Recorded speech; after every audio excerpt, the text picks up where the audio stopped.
Hello, Harjit Jim hope everyone's doing well.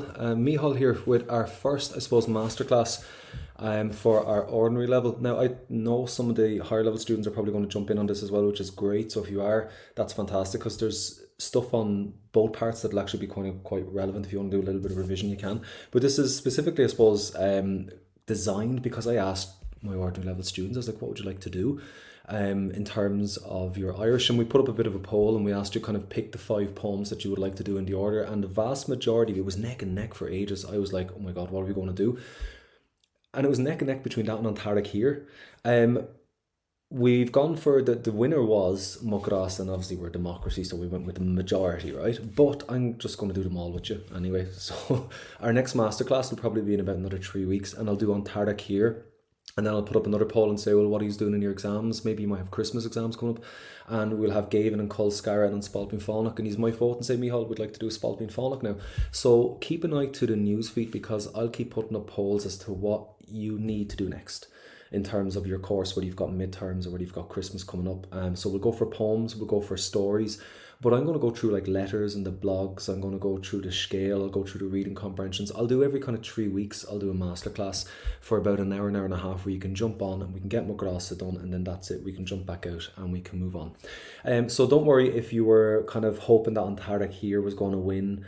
We're going to do Antarctic here anyway, and Gavin and Culscar and Spalpin will do all the 5 stories as well. So we'll get through it all, so not to worry, but just keep an eye to the newsfeed because I will just constantly ask you every week or so, what should we do next, what should we do, because I don't want to be kind of picking stuff that's not relevant to the vast majority of you, so I'm like throwing it out to you and you tell me what you want to do. So, having said that, we're going to go for Ghrá-sa in tonight's masterclass. And again, the notes are on the newsfeed. If you want to go through the newsfeed, you can, but I've also made things a little bit easier for you. If you head over to the chat function, I've downloaded the notes there for you in the blue link, the hyperlink there for Dropbox. If you just kind of click that, and you can download it into your iPad or your Chromebook, whatever you're using, and then you can just annotate the notes as we're going along. So we're going to go through a couple of translations itself. If you want to ask questions, you are more than welcome to ask questions. You can just throw them into the chat function. I'll be happy to ask your questions, answer your questions. But again, we're going to go through all the poems. We're going to go through all the stories, but I'll put it out to you what you would like to do. And I'll upload them all as well to the platform, all the notes and the videos as well. So even if you can't make it to Antarctic here or Culscara or the letter or the blog or the reading comprehension, it doesn't make much of a difference because it'll all go to the platform anyway that you can watch it. Right, so let's have a quick look. We're going to go from Ghrá-sa.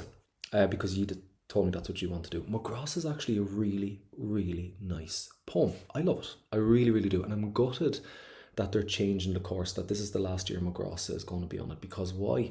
She wrote a poem about how not good looking her husband was. And she published it on a Leaving Cert course for 60,000 students to read every single year. It's a mad poem. And when you first read it, it probably doesn't make any sense. But the second and third and fourth time that you read it, and we'll go through it in tonight's class, the more you realise this is one of the most clever poems I think I've ever read in my entire life. I love it. I absolutely love it. Like, for example, right, this is a negative, like it's a poem about Gra. It's my love, right? So Gra means my love. But then she puts in this word called sa, right? Which means possession. So in English, you have to do this weird thing with your voice. If you want to say that's not your pen, that's my pen, you have to put an emphasis with your voice on your and my. That's not your money, that's my money. And it's really weird for Irish speakers. Like, why are you doing that with your voice? We don't have to do that in Irish. We just pop the letters SA or the letters SE at the end of something to differentiate between that's my. So when she says Ghrá-sa, she's saying it's my love. He's not yours, he's not yours, he's not yours, he's Ghrá-sa, he's my love. So she's putting an emphasis on this is her man and her man only. The other thing that's really interesting about this poem, this is supposed to be a love poem, isn't it? It's called Ghrá-sa, my love, right? But there she goes, and the very, very first word that she uses is Neil, which means is not. And she says, Neil Ghrá-sa, my love is not Marvlán and Arnie, like the white flower of a hawthorn tree. That is her first line. Imagine being like, oh, love, what are you doing? Oh, I'm writing you a love poem. And you'd be like, oh, deadly, amazing, fantastic. And then you're like, oh, go on, show me the love poem. She's like, no, it's not ready yet, it's not ready yet. I need another couple of days to work on. He's like, oh, come on, show me the love poem. And the very first word that he sees is Níl mo Ghrá-sa, my love is not, more bhlá than Arnie, like the white flower of a hawthorn tree. How gutted would you be? It's the most unconventional love poem, but in a weird way, it's the best kind of love poem ever. And I'm going to go through one thing with you, right? Why I like this. Number one, it's got possession. Number two, she opens it up with a negative and says, look, he's not good looking at all. In fact, she goes on to say he's really not good looking. To verse number three, he's really, really not good looking. And then she gets to this part, she's like, he's definitely not good looking. Like, she just keeps going on and on and on about how not good looking her husband is. I'd be fuming. So the other thing I really like about this, right, is it has brackets in this, which is really odd, isn't it? Like, to have a bracket in it, like, these are really clever. It's like you're going to listen to her. It's like you get like an internal monologue. She's like telling you something that's really true. So in the brackets, she's got this real kind of like nice, honest love poem. He's not good looking. His hair's awful. His eyes are too close together. But then she has this like brackets where it's like you can really hear her internal thoughts. So she's being really, really honest. She's like, yeah, he's not good looking. And then she uses a bracket and she's like, no, he's really not good looking. Like, and then she goes on with another verse. She's like, yeah, he's not great looking. And then she uses the brackets and is like, no, he's really not great looking. Like, these brackets are so clever. But it is possibly one of the most honest love poems, but just awful that she published it for loads of students to read every single year since 2012. My favourite line in this, and I think it should be your favourite line too, right? So she says, my love is not like the white flower of a hawthorn tree. In English, I'm going to put a question out to you in the chat function actually. What's the cliche for a love poem? What flower is the cliche for love? Begins with letter R in English. In English. Begins with letter R. Like, what would you buy somebody on Valentine's Day? What's the cliche that we see constantly being used in poems? What flower? Pop it into the chat function for a second, right? So she says, my love is not like the white flower of a hawthorn tree. In Irish, our flower of love, if you want to put it in a weird way like this, is the hawthorn tree, which is a brilliant kind of white flower. So we don't use, and you have it there, a rose. A rose is the English equivalent for the cliche. Oh, my love is like a red rose. I bought you red roses, 12 red roses. Valentine's Day, here, have some roses. That's the cliche in English. We don't use the rose in Irish. That's a very English thing. What we use in Ireland is a hawthorn. That's our equivalent, but it's kind of nicer. But it's a really bright, brilliant white flower. It's lovely. It's so pretty. And she says, like, my love is not like the white flower of a hawthorn tree that does be in a garden. Or he's actually not as good looking as any tree at all. So she can't even compare him to a lovely, beautiful flower. And she really can't even compare him to like a stump of a tree either. She goes on to this verse and she says, Is mata ein goilige, if he has any relation to daisies, if he has any connection to daisies. Folks, daisies are weeds, right? So she says, like, he's not as good looking as a flower. He's not as good looking as a tree. If he has anything to do with daisies, the only time a daisy would be caught anywhere near this man is so ugly that the only way that a daisy would ever go near this man is when he's 8 feet under, when he's dead. So think about it. Dear husband, you're not as good looking as a beautiful white hawthorn tree. In fact, I can't even put anything in comparison with a tree. Not only that, daisies wouldn't go near you. In fact, the only time a daisy would ever find you approachable is actually when you're dead and buried. So far, not the strongest of love poems, is it? But she keeps going on. We're only on verse 2 and she's already cut him to bits. She goes on to verse 3 and she says, your eyes. She's moved off his face for 2 verses. And then she says, and your eyes. Wait until I tell you. They're not ein Ghrá-sa ceolmhar. They're no musical stream. They're not magical streams. In English, you have this weird kind of thing where the eyes are the window of the soul. That's the cliche you have in English. The eyes are the window of the soul. I could look into your eyes, beautiful blue eyes, beautiful brown eyes. You've got loads of them weird cliches in English. She says to him, yeah, your eyes are no Ghrá-sa ceolmhar. They're not a musical stream. They're not things I want to look into. They're not things that I can get lost into. Why? Because, do you know what, Olaf was his name, by the way, your eyes are too close together. But the best line in this for me is an gédul síos, which means first of all. The use of first of all would imply that there's a second of all, a third of all, a fourth of all. It's like she's made a list of all the things she finds so unattractive about her husband. Your eyes are not things I want to look into. Your eyes are not things I could get lost into. Why? Well, they're too close together, first of all, which means there's going to be a second and a third. Like verse 1 would have broke me. But she goes on to verse number 2. You're not as good looking as weeds. In fact, weeds would only go near you when you're dead. And number 3, your eyes, too close together, man. Too close together, first of all. But she doesn't stop. She keeps going. I love this poem. Now, she goes on now to his hair. She's like, and by the way, your hair. She said, is schlimm e schiede ta ribie gruige. She says, like, if hair is to be silk and soft and smooth, schlimm e schiede ribie de gruige. If hair is to be soft and silky and smooth, yeah, well, your hair isn't. Why? Your hair is a wire delgany. It's a prickly wire. What's the cliche?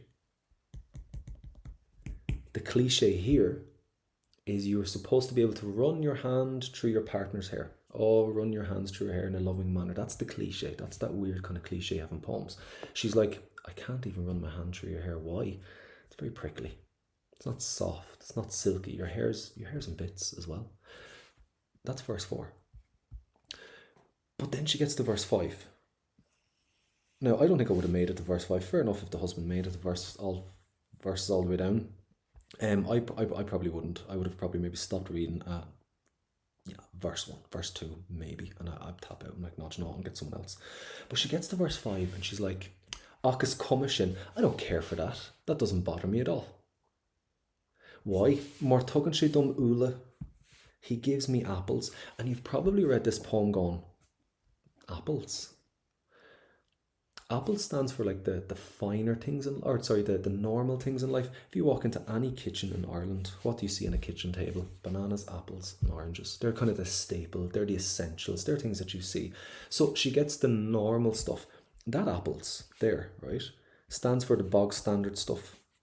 She gets all the normal stuff that you would expect when you're dating someone, that you would expect when you're married to somebody. Yeah, I get Ula. So Ula is like a metaphors.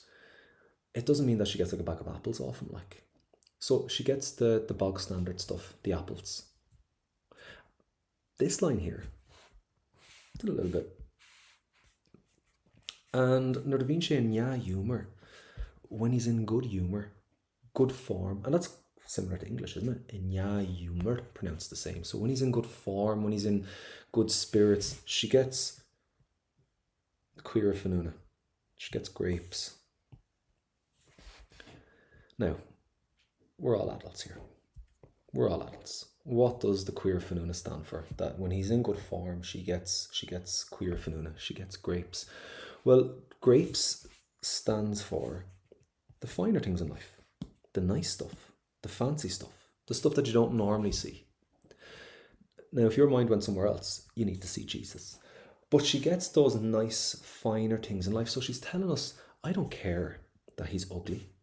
I don't care that he's really ugly. I don't care that he's very, very ugly. I don't care that he's exceptionally ugly. I don't care his eyes are awful, first of all. They're too close. I don't care that his hair is not soft and silky. It's prickly wire and I can't run my hands through. I don't care for that because I get the basics. I get the normal stuff. I get the 9 to 5. That's what the apples refer to. But she also gets the nice, finer things in life.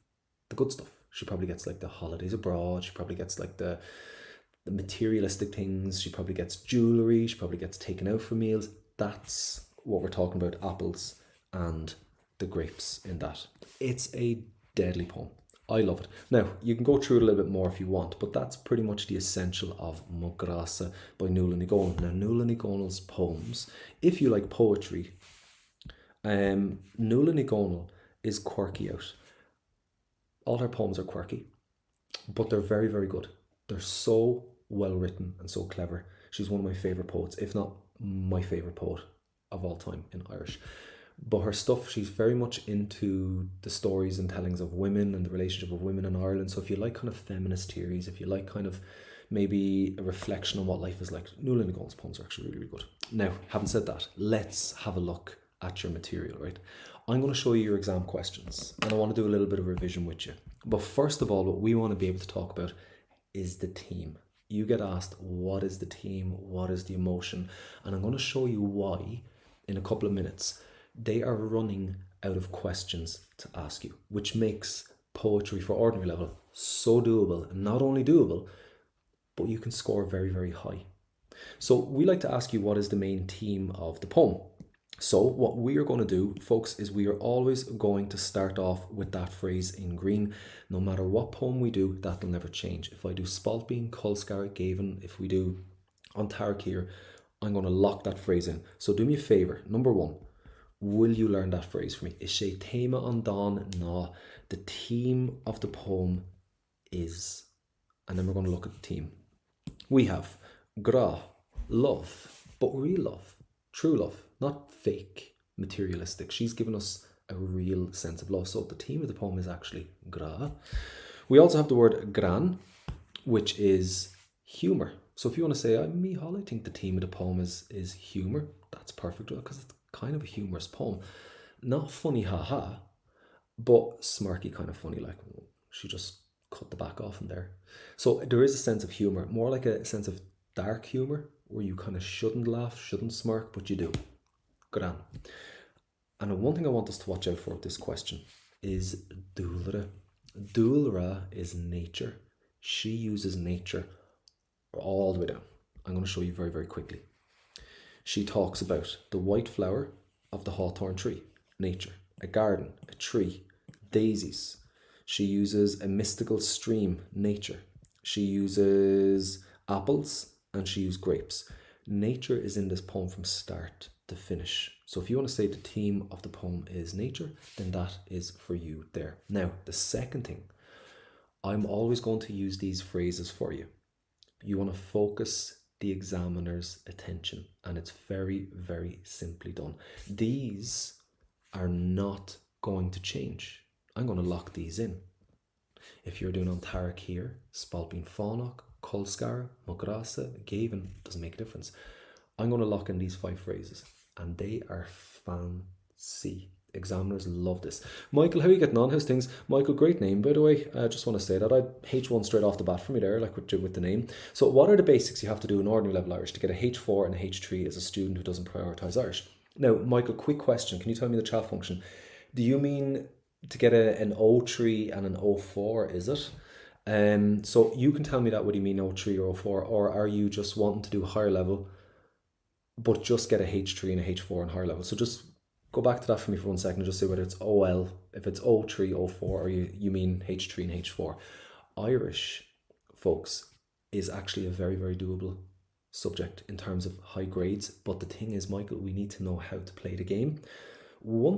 Because if I was to show you your books in Irish, your books in Irish are stupidly thick. And I've none with me at the moment. You do not need half the material in that book. Even whether if you're here for the honours and you're doing a little bit of revision for higher level, perfect. But even your honours higher level book, you don't need half the material in it. And the same for the ordinary level. We need to look at this. Michael, the Department of Education is different to the Exams Commission. They're 2 separate entities. The Department of Education are handing out kind of like syllabus and all that in books. The education system for the exams are just actually the ones that make the questions. If you can play the system for the exams, the state exams, you can score so high in Irish. So to get an O3 and O4, you literally need to just be able to answer a couple of lines on the question. That's all. Just a couple of lines on the material. But Michael, you'll actually be surprised at how high you score on the ordinary level. If you actually answer the questions, you'll do reasonably well. But if you put in every now and again a little bit of a fancy phrase, you really bump up your marks. So I know you're talking to me about O4s and O3s at the moment, right? What if, Michael, we're just crazy enough to actually go for an O1 or an O2? Bear with me, right, for this class. But I would go for one of these phrases. I've got 5, lock in about 2 or 3, and they'll never change, right? So if I want to say, poetry is a waffle, 100%, straight up, poetry is waffle. So they like waffly vocab, like Ferbrian on filia, the poet develops. Now, remember in Irish, put your verb first and put the person into second position. So Ferbrian on filia, the poet develops. And I'm going to say téma an Ghrá, the theme of love. And I can put on go patent the sullier if you want. Go patent the sullier just means very clearly, very evidently, very obviously. That's a waffly sentence, but it's waffle that kind of brings up the marks. That's what we want to see. You're talking about poetry. We want you to use a little bit of the fancy poetry vocab. We could also say njartin. Njartin, very fancy, means strengthens or reinforces. For example, njartin on filia, the poet strengthens.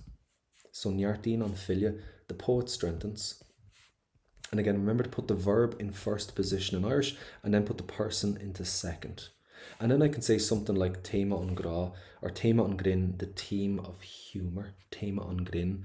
And again, you can tell me in verse 1, in verse 2, in verse 3, in verse 4, right? Treshin means the exact same. Now, all I would go for is maybe 2 or 3 of these phrases and I'd throw them into my poems. Treshin an filia, the poet reinforces, the poet strengthens. These two are identical. They mean the exact same thing. Njartin and Treshin. So I can say Treshin an filia Téma an dúlra. Téma an dúlra, the theme of nature.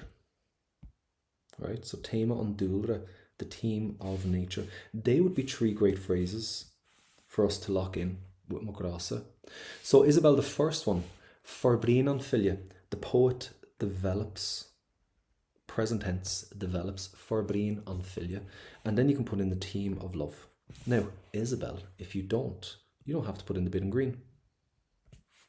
You can leave it out if you want, and you can stop at the blue. Or if you feel like, no, Micheál, you know what? I'm going to use it. Go patent the sullier just means very clearly, very evidently. Dylan, do you get to pick the poems you want to do, or do you have to do them all? Dylan, they are going to give us 3. We get to pick 2 out of the 3. I'm going to go through that with you. I'm going to show you how the questions are laid out and where the questions are on the paper.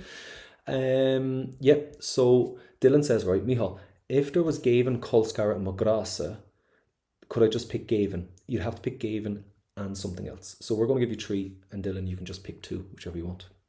So lock in maybe 3 of those sentences for me, and we use them with the poems. So the theme of love, the theme of humour, and the theme of nature. But Forbrín develops, Njartin strengthens, and Treshin means strengthens as well. Remember, we just need to play the game and make it look like that we're engaging with the poetry material itself. It's very, very easy to score high on the ordinary level. Let's have a look at this. I want you to, no worries, Dylan, folks, you keep your questions coming in, right? This is the whole thing that we'll meet every kind of 3 weeks and we'll do like a masterclass blitz on the poems and stories, just what you need to know to get by. Now, this course, we need to know where the questions are. It can be a little bit tricky because they're actually, believe it or not, they're giving you loads of choice. So they're going to give you this thing called 3A. So you know your paper 2 is where your poetry is, and also your stories, right? So when it comes to doing the poetry, it's question 3. So question 3, but the thing is, they actually give you loads and loads and loads and loads of choice. They give you kind of too much. So what they do is they break it up into 3A and 3B, and we need to be very, very careful with this, right? 3A is Filiocht Anmhaithe, and 3B is Filiocht Roghnatha. Folks, we are doing 3A. We are not doing 3B. 3A, they have printed the poems for you. Whereas 3B, they haven't. Imagine that, they actually print the poem for you. So Dylan, I'm going to go back to Dylan's question, right? Dylan says, Micheál, Gavin, Colscar and Ghrá-sa turn up. So Dylan, what they're going to do is they're going to print the poems Gavin, Colscar and Ghrá-sa, and they're going to put that on the paper for you.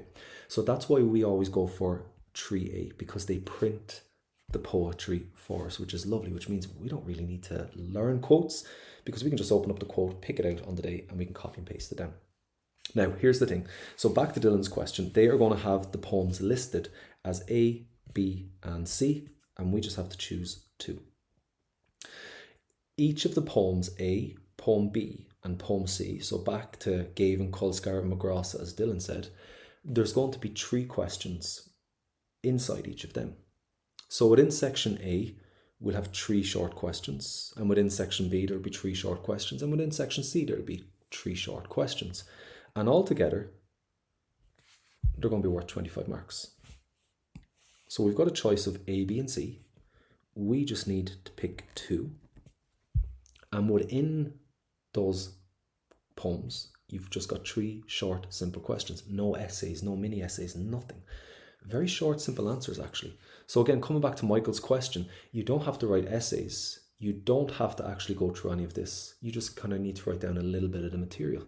And it's so easy, Michael, as well, to pick up them 25 marks, which is, you'll be surprised, right? The good news is they're actually kind of running out of ways to ask you questions, because this is the last year of your course. So it's kind of good news for us. But I want you to know how they ask the question. So I'm going to give you a couple of ways. I've gone through all your papers for you, so you don't have to. But they can ask as well, Cad é téama an don? What is the theme of the poem? What are the emotions of the poem? Describe 2 images that you like. Explain the title of the poem. Do you like the poem? Give 2 examples of a feeling. And do you have sympathy for something? They're kind of the main questions that they've been asking over and over and over and over again. But here's the thing. I don't want to use the word cheat, but I'm going to use your time an awful lot more cleverly, because you've other subjects to be doing. So I want to use your time really effectively. What we are going to do is we are going to use our images. Think about it. If I ask you what is the theme, and you say, Micheál, the theme of Ghrá-sa is love, you can only see love in the images. If I said to you, what's the theme of Ghrá-sa, and you say, Micheál, you know, actually, I think the theme of Ghrá-sa is nature, you can only see nature in the images. What about the emotions? And this is why I don't want you ever to panic about Irish. You just need to know how we lay out questions and what we look for. Forget the books. The books are huge. Higher level, ordinary level, them books are ridiculous. We want to look at exams.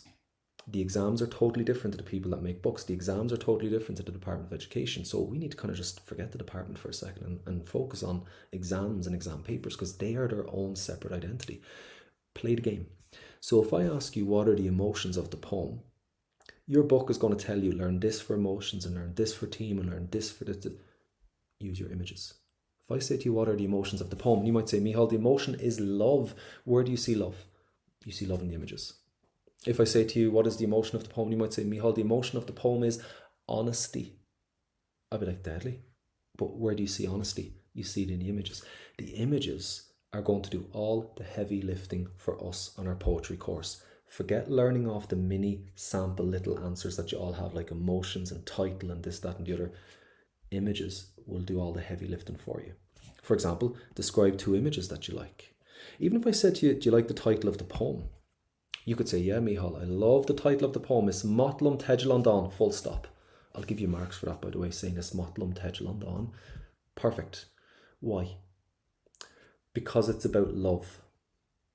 Where do you see love? Images. Your images are going to do lots of heavy lifting for us. So that's why I want us to kind of take a bit of a breather with Irish. And I want us to relax. It's a very doable course. The books have just padded out an awful lot of material.